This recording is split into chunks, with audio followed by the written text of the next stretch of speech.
네, 실시간 재난안전 정보 안내 방송 안전토크 시간인데요. 오늘은 우리 동네의 안전을 지키기 위해서 활약 중인 자율방재단 이야기를 조금 더 집중적으로 해볼까 합니다. 그래서 모셨습니다. 서울 강남구의 자율방재단장이자 서울 자율방재단 연합회장 또 전국 자율방재단 연합회장이신 라현숙 회장님을 모셨는데요. 어서 오세요. 네, 안녕하십니까. 네, 반갑습니다. 엄청 맡고 계신 게 여러 개 있으시네요. 네. 진짜 바쁘실 텐데 이렇게 나와주셔서 감사드리고요.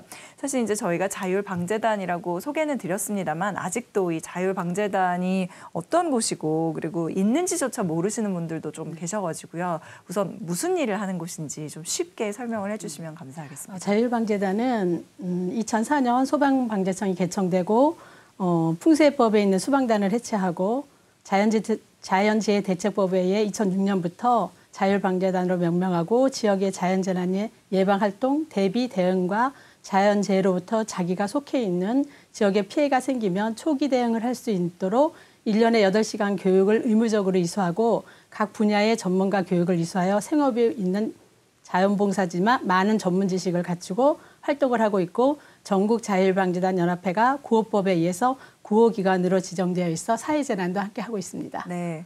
너무 준비를 철저히 해오셔가지고요. 거의 하나도 빠짐이 없이 이렇게 전해주시더라고. 근데 그냥 편하게 들려주셔도 네네. 좋아요. 사실 이 자율방재단은 그러니까 쉽게 설명을 하면은 말 그대로 주민들이 자율적으로 만든 방재단이다. 이렇게 이해가 되는데 그러면 실제로 이 처음에 이게 어떻게 만들어지게 됐는지 그 경위도 좀 설명을 해주실까요? 2004년 그 노무현 대통령에서 앞으로 재난이 나면 관을 다 해결할 수 없다. 네. 민이 참여하는 민간 참여 전문부를 만드셨잖아요.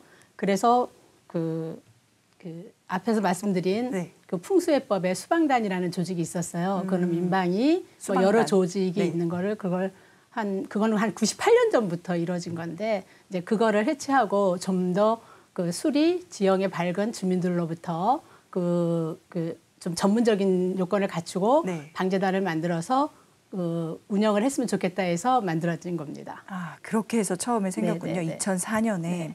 근데 당장 이제 딱 들어오실 때부터 이 의상이 되게 눈에 딱 들어왔습니다. 회장님께서 입고 계신 그 옷이 바로 자율방재단 유니폼인가요? 네, 유니폼입니다. 아, 초록색으로. 네네. 네, 뭔가 그 안전을 상징하는 것 같기도 하고요. 민방위도 생각이 나고.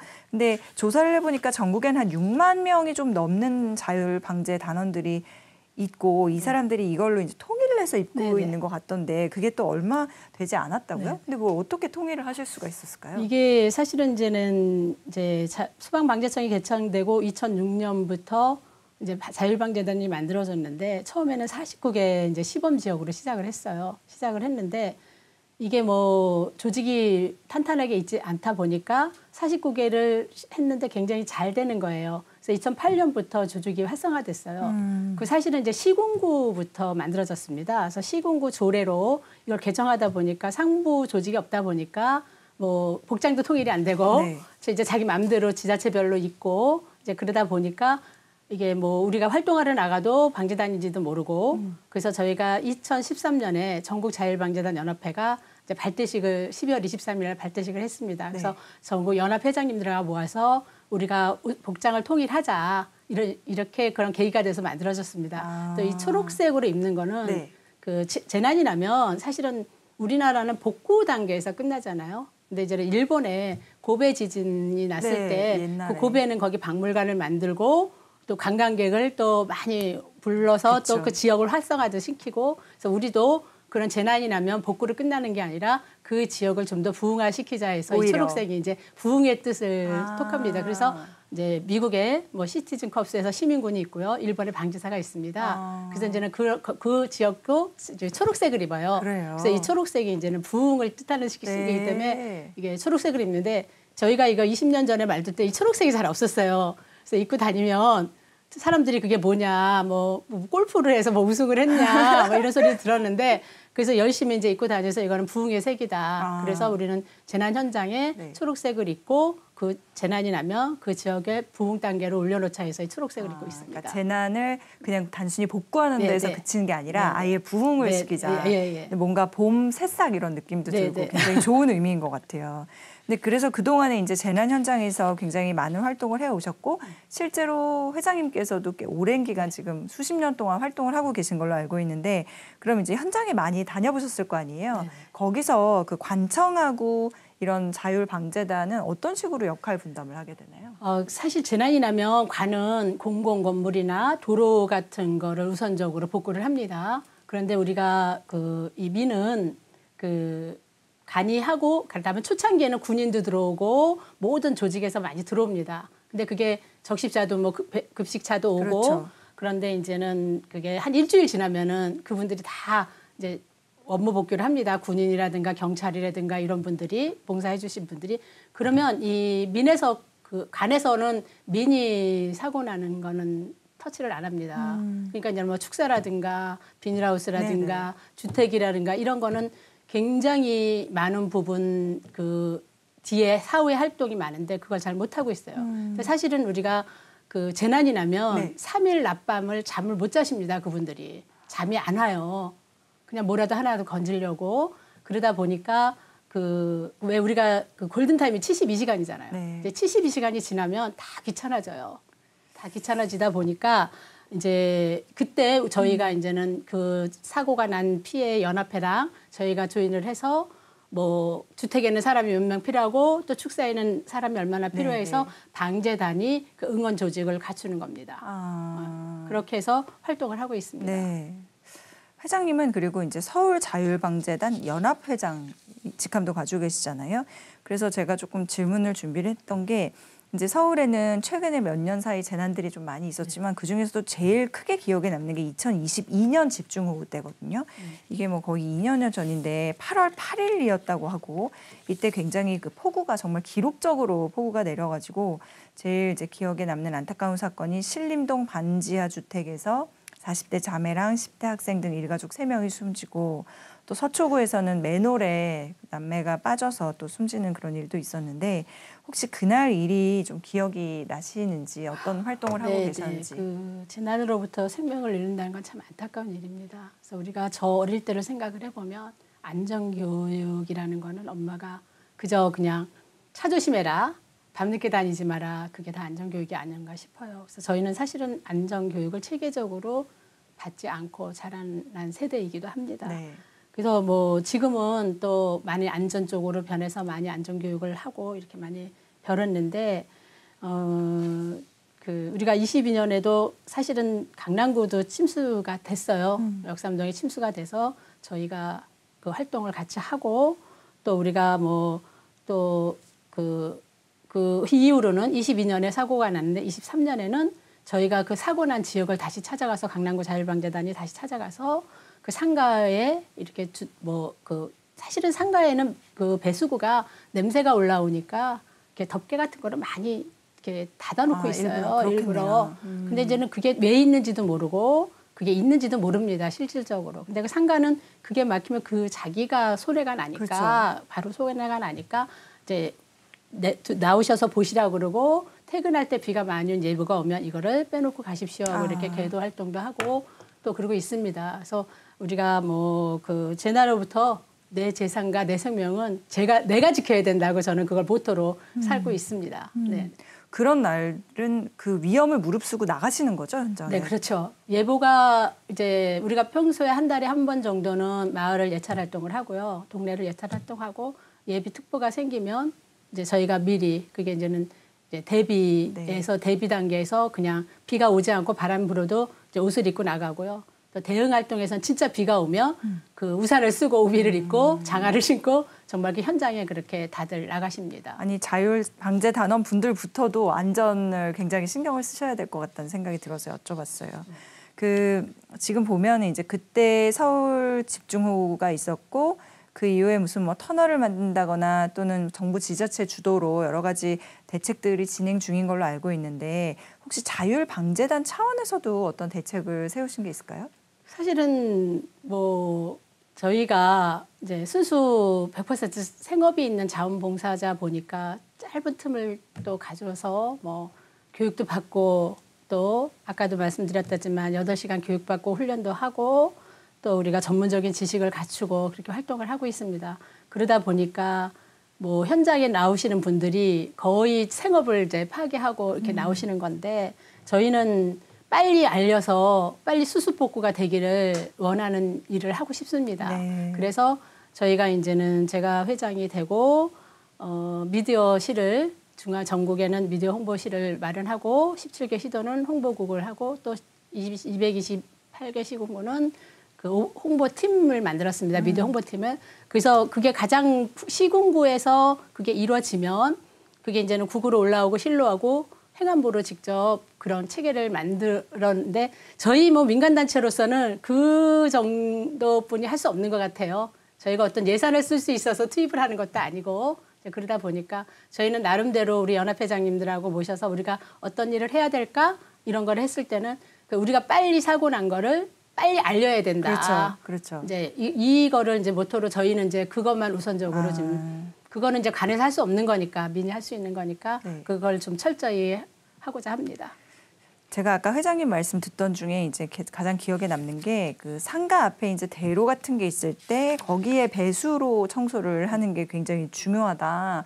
왜냐면 그거를 막아버리면은 정말 뭐 물이 넘치거나 했을 때 거기서 뭐 이게 해결이 안 되고 넘치는 거잖아요. 그리고 눈이 왔을 때도 보면은 녹은 물이 거기로 못 들어가가지고 이렇게 막 수해처럼 나는 걸 보기도 하고 그러는데 회장님께서 특별히 이거를 이렇게 강조하시는 이유도 그런 걸까요? 어떤 이유 때문에? 사실은 관에서도 그 분기별로 다 배수구 청소를 해요. 그런데 이제는 사실은 뭐 주택은 좀 사람이 많이 안 다니지만 상가는 뭐 이렇게 말씀드리면 안 되지만 담배꽁초도 버리고 또 바람이 불어가지고 뭐 이렇게 야쿠르트병 이렇게 그걸 들춰보면 진짜 별게 다 들어 있습니다. 근데 그걸 오늘 치우고 내일 돌아봐도 또 들어가 있어요. 네. 그러다 보니까 이제 그 배수구에 그런 이물질이 많은 거는 되게 상가 주변이 많습니다. 네네네. 그래서 저희가 이제는 이 재난이나 저기 호흡 예보가 떨어지면 그 상가부터 우선 정리를 호우 하고 예보가 떨어지면 발령되면 상가부터 그거를 정리하고 이제 주택으로 가서 이제 돌아보면서 배수구를 확인하면서 그거를 이렇게 청소를 하는데 저희가 할 수 있는 일이라는 거는 그거가 최고가 아닌가 싶습니다. 그렇지만 제일 중요한 일인 거 아닌가요? 그런데도 이제 그게 제일 중요한 일이니까 뭐 이렇게 정말로 예보가 딱 발령되면 전국의 방재단이 정말 나가서 배수구를 치우는데 저희 사진이 올라오고 동영상이 올라오면 정말 막 맨손으로 급하면 맨손으로도 꺼내고 그게 말이 쉽지 되게 힘들고 어려운 일일 것 같아요. 힘들고 그쵸? 어려워도 그게 이제 중요하니까. 교육을 받고 또 그게 중요하다는 걸 아니까 우리 단원님들께서는 정말 그런 거 뭐 지저분하고 이런 거를 그냥 개의치 않으시고 정말 현장에서 진짜 보물 같은 존재들이십니다. 지금 보이는데 저런 분들을 지나가다 보면 한마디라도 해드려야겠네요. 수고 많으십니다. 진짜 감사합니다. 큰 도움이 되실 것 같아요. 큰 힘이 되실 것 같아요. 회장님께서 저희 제작진한테 이런 말씀을 해주셨어요. 이제 동네마다 저지대는 주로 1동과 2동이다. 뭐 이런 말씀하셨다고요. 근데 이거 무슨 뜻인가요? 우리가 지금은 이제 우리는 산악지대가 70%가 있어가지고 거의 계곡 이렇게 모여서 삽니다. 계곡에 이제 그러다 보니까 집을 지을 때는 이제 편편한 곳을 찾아서 먼저 그쵸. 이제는 터가 잡혀요. 네. 이제 아주 오래 전부터 그 터가 잡히고 거기 마을이 많아지면 또 좀 낮은 둔덕을 또 이렇게 정리를 해서 이동을 만들고 또 낮은 그래서 우리 서울에 지금 동이 없었지만 봉천동이라는 동네가 아마 9동까지 8동인가 9동까지 높이 올라갈수록 동이 높아져요. 거예요. 이제 그게 이제는 내려오다 보면 이렇게 물이 모이는 그렇죠. 곳, 그 강남역도 이제 그런 예로 물이 모이는 곳에 속합니다. 그러니까 자기가 사는 지역에는 1동이나 뭐 주로 뭐 또 어떤 동만 있는 데 있잖아, 동이 없이. 근데 첫 번째 만들어진 동은 이런 예보가 생기면 그 좀 위험하네요. 좀 더 잘 살펴야 됩니다. 더 경각심을 가져야 된다. 그러니까 주위를 잘 살펴서 물이 다 내려오니까 아래로 모이니까 그래서 저희도 막 강남구도 역삼 1동이 그래서 피해를 많이 봤습니다. 막 서초도 1동, 2동, 3동, 4동 있는데 갈수록 고지대가 되는 아무리 거예요. 이제 보편적으로 전부 다 그렇지는 않지만 그래도 보편적으로 갈수록 좀 고지대가 되는 거죠. 그러면 1동, 2동 주민이다 이러면 좀 더 그렇죠. 좀 더 관심을 가지고 우리가 낮은 지역이니까 좀 더 활동을 하고 네. 낮은 지역은 좀 많이 돌아보는 네. 그런 일이 있으면 좋겠습니다. 너무 좋은 네. 상식을 배운 것 같아요. 그리고 회장님께서 이제 나오셨으니까 좀 더 현실적인 그런 정보를 좀 들어보려고 보통 3월에는 이제 해빙기 안전 점검이라고 많이들 하셔서 저희가 그 동안에도 계속해서 이제 전국 자율방재단장님을 이제 전화로 인터뷰하면서 꾸준히 그걸 들어왔어요. 근데 회장님도 알고 계실 것 같아요. 뭔가 해빙기 안전 점검할 때 특히 뭐 옹벽이나 이런 데 점검할 때는 뭘 어떻게 해야 되나요? 그러니까 이 안전적 봉사는 굉장히 열악해요, 사실. 근데 또 사실 되게 전문적인 지식을 갖춰야 돼요. 그래서 1년에 이제 조례 8시간을 교육을 의무적으로 할 수 있게 그 어떤 거를 예찰하고 어떤 거를 해야 되는데 해빙기 자기 집에 산이 있거나 또 옹벽이 있으면 네. 한겨울에 그 틈이 생기면 얼음이 나옵니다. 물이 나와요. 그럼 추우면 그게 얼어요. 그러니까 우리 지역에 얼잖아요. 얼어서 아마 고속도로변 같은 데 보면은 그 옹벽 같은 데 왜 얼어서 중간에 이렇게 물이 네. 많이 얼린 부분이 있어요. 그게 그 물길이 생기는 거예요. 그래서 해빙기 안전점검을 해야 되는데 이제 봄 돼서 실질적으로 하면 다 녹고 없어져 버려요. 그쵸. 그래서 거기를 찾을 수가 없어요. 그래서 사실은 모든 지자체에서 그 옹벽이나 산사태나 이런 지역은 다 그 관리를 하고 있어요. 근데 이제는 그걸 다 할 수는 없으니까 우리 집 주변에 옹벽이 있다. 아니면 또 우리 집 뒤에 산이 있다. 뭐 그런 게 있다. 그러면 추운 겨울에 가서 보면 얼음 부분을 사진을 찍어놨다가 이제 간에다가 내가 보니까 지난 겨울에 이렇게 얼음이 얼었다. 그러니까 이거를 좀 그 부변에는 다시 뭐 점검을 해달라. 네네. 이래야 되지 간에 공무원들이 다 모르거든요. 그러니까 항상 옹벽이나 산 주위에 사시는 분들은 꼭 추운 겨울에 그걸 유념을 하셔서 산사태나 그 옹벽이 무너지는 거를 미연에 방지했으면 하는 바람입니다. 네, 좋은. 그리고 미리미리 거기가 어디쯤인지도 이렇게 봐두면 사진을 찍어가지고 훨씬 더 이제 좋다. 보관을 했다가 나중에 어딘지 모르겠을 때 왜냐하면 또 겨울에는 그런 점검을 안 해요. 근데 해빙기 이제 2, 3, 4월에 해빙기 안전점검 기간이 있거든요. 그 기간에 알려줘야 되는데 겨울에 봤는데 저기 어디에 있었더라? 그걸 이제 모르게 되는 거죠. 그쵸. 그러니까 그걸 미리 자기네 안전이니까 사진을 찍어놨다가 간에다 얘기를 하면 간에서 그 부분을 이제 다시 점검을 해서 안전하게 해줍니다. 네, 중요한 말씀을 해주셨네요. 자, 그리고 요즘 이제 뭐 기후위기 아마 수십 년 동안 현장에 계셨으니까 많이 느끼실 것 같은데요. 특히 뭐 산불이 지금 고온 건조한 속에서 많이 늘고 있잖아요. 특히 요즘엔 뭐 5월, 6월에도 대형 산불이 나는데 그럼 산불에 대비해서는 또 산림청이나 지자체랑은 어떻게 역할 분담을 하시고 또 실제로는 어떤 활동을 하고 계세요? 이제 산불은 뭐 저희가 그 산림청에서 산불은 다 관리하는데 이제 산이 뭐 이렇게 인접해 있는 지역의 방재단은 그 이제 봄철에 산불 나지 않도록 뭐 라이터를 가져가지 마라, 담배를 꺼내놓고 가라, 뭐 이런 식으로 해서 그 캠페인 정도는 저희가 하고 있습니다. 네. 산불은 방지 캠페인 정도를. 네. 실제로 막 불이 났을 때 거기 들어가시거나 그렇게까지는 안 하시는 거죠? 그러니까 저희는 이제 산불이 나면 그게 이제 민가로 내려오면 저희가 이제 산불은 그 산림청에서 관리를 하기 때문에 산림청에 또 그 해주시는 분들이 있겠고요. 그게 불이 민가로 내려오면 저희가 이제 구호기관으로 지정돼 있기 때문에 산불이 난 지역에 가서 도와주기도 하고 또 저희가 뭐 그런 구호 급식도 하고 그렇게 하고 있습니다. 네. 진짜 얘기를 들으면 들을수록 많은 일들을 하고 계시는구나 생각이 드는데 근데 이제 제일 궁금한 게 그럼 뭐 하시는 왜 이렇게 시간이 많으시지? 다들 자원봉사라고는 하시지만 아까 생업이 있다 말씀을 하셨거든요. 그러면은 그렇게 생업이 있는 분들인데 어떻게 이 많은 일들을 지금 감당을 하고 계신 거예요?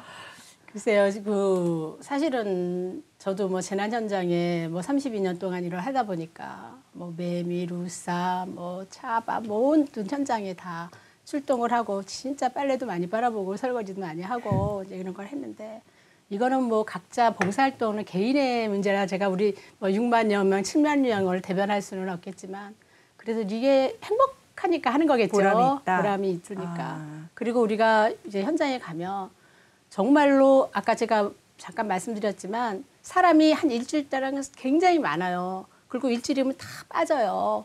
이제 뭐 군이라든가 이런 사람 그러면은 저희가 이제는 현장을 찾아가면 그분들이 손을 잡고 얘기를 하세요. 생면부지의 사람들이 진짜 생면부지의 사람들이 뭐 지나가다가도 만나지 않을 사람들이 그 먼 곳에서 다 전국적으로 와서 자기를 도와주겠다고 오는데 이게 실질적으로 72시간을 잠을 못 자고 아무것도 못하면 잠을 못 자고 먹지를 못하면 이제 72시간이 이제 무기력해져요.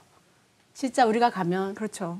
뭐 힘도 들고 진짜 이제는 이걸 복구가 언제 될지 모르니까 또 민간은 안 해주니까 복구가 될지 모르니까 그냥 죽고 싶대요.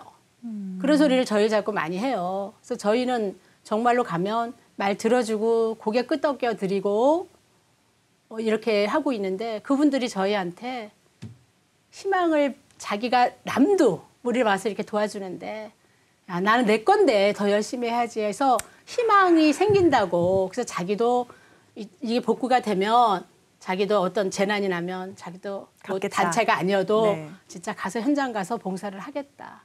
뭐 그거면 충분하지 않나요? 진짜 저는 그 마음이 그냥 충분한 것 같습니다. 네, 그렇습니다. 엄청난 선순환의 고리를 만들고 계신 느낌이 들어요. 근데 이렇게 자율적으로 하신다고 해도 어쨌든 어떤 순간에는 이게 정부나 지자체의 지원과 도움이 절실하다. 이런 것까지 우리가 해야 돼. 이런 생각을 하실 수도 있을 것 같고. 그래서 현재 뭐 정부와 지자체한테 이런 부분을 좀 더 살펴주세요. 이렇게 말씀하시고 싶은 부분이 있으실까요? 사실은 이게 각 시군구 조례로 운영하다 보니까 예산 뭐 재정 자립도라는 게 있어요. 그래서 재정 자립도가 또 좀 많은 지역은 또 재난이 좀 많이 나는 지역은 좀 예산이 충분히 네. 이제 반영이 되는데 뭐 우리도 뭐 또 재난이 안 나는 지역이나 재정 자립도가 낮은 지역은 예산을 편성하지 많이 못합니다. 근데 이게 저희가 3,480개 동에 구성은 다 되어 있어요. 구성은 다 되어 있는데 뭐 예산이 부족하다거나 뭐 이런 환경 때문에 활동을 제대로 또 못하는 것도 있습니다. 그래서 저는 이 안전은 제가 뭐 방제 여러 단체를 했지만 방제단은 2006년부터 2008년부터 이걸 했기 때문에 제가 쭉 느낀 거는 예산이 중요하지만 제일 중요한 게 그 시장님, 군수님, 구청장님이 이 안전에 대한 관심을 많이 가져주셨으면 좋겠습니다. 그래서 그분들이 이 안전에 확고한 의지를 가지고 있으면 그 해당되는 과에서 신경을 쓰고 예산도 편성하고 서로 이제 협력해서 하는 겁니다, 이게. 그러니까 그렇게 해주셨으면 좋겠습니다. 어쨌든 리더의 관심과 리더십이 중요하다. 네. 저희는 실질적으로 관하고 저희하고 협력해서 할 때는 사실 간이 민을 잘 못 믿어요. 뭐 말씀드렸다시피 이게 뭐 그 공무원은 공무원 쓰는 언어가 따로 있고 따로 있습니다. 그러니까 좀 민을 못 믿으니까 예산을 편성해 놔도 저희가 안 쓸까봐 또 불안해서 뭐 예산 편성을 못하는 경우도 있고 네. 또 지자체장은 또 지자체장대로 다른 게 더 우선인 항목이 있고 그렇기 때문에 어쨌든 간에 시장, 군수님, 구청장님의 관심이 많이 필요합니다. 잘 들으셨죠? 시장님, 군수님, 구청장님. 네, 또 이런 기회를 빌어서 이렇게 말씀을 전해주시니까 더 좋은 것 같아요. 한 가지 더 여쭤보고 싶은 게 있는데 이제 그동안 32년간 재난 현장을 경험하셨다고 했는데 정말 잊지 못할 그런 장면이나 기억이 있으시다면 말씀을 해주셔도 좋을 것 같아요. 저희 전국 자율방제 시군구를 운영하고 시도를 운영 볼 때 전국 자율방제단이 2013년 12월 23일에 이제 발대식을 했어요. 네. 그래가지고 2016년에 차바 태풍이 왔습니다.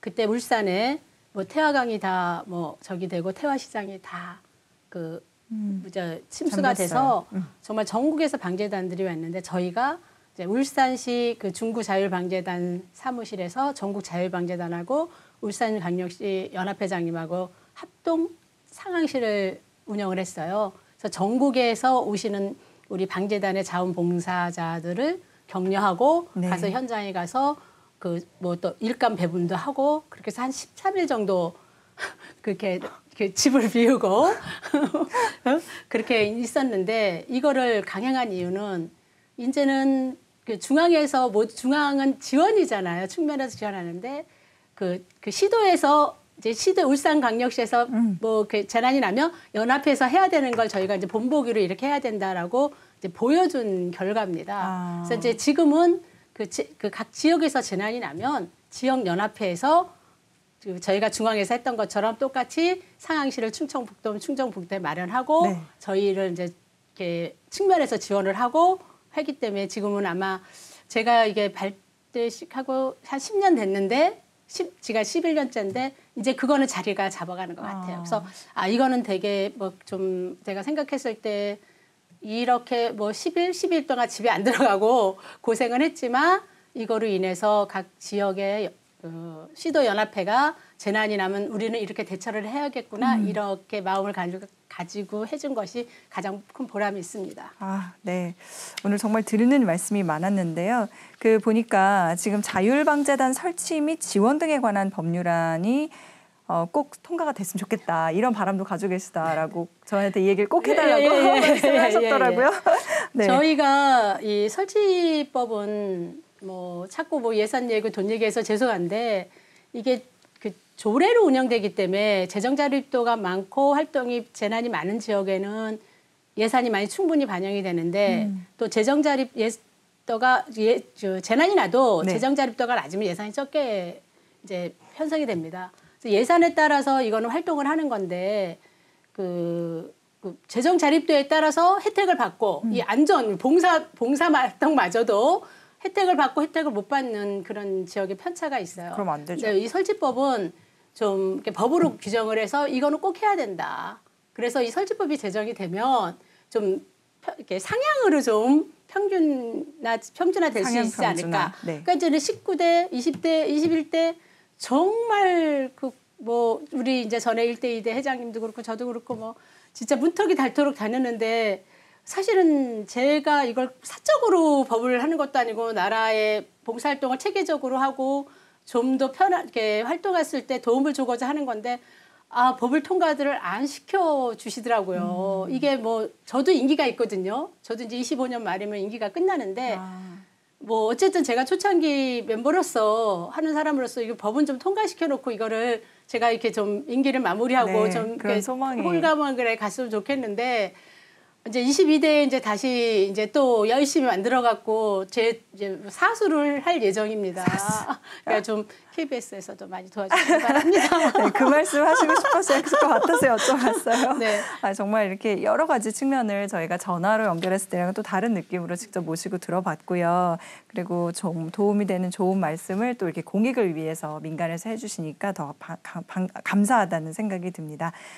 직함이 여러 개라고 제가 말씀을 드렸는데요. 지금까지 저희가 모시고 말씀 들어본 분은 서울 강남구의 자율방재단장이자 서울자율방재단 연합회장 또 전국자율방재단 연합회장이신 라현숙 회장님 모시고 오늘 말씀 들어봤습니다.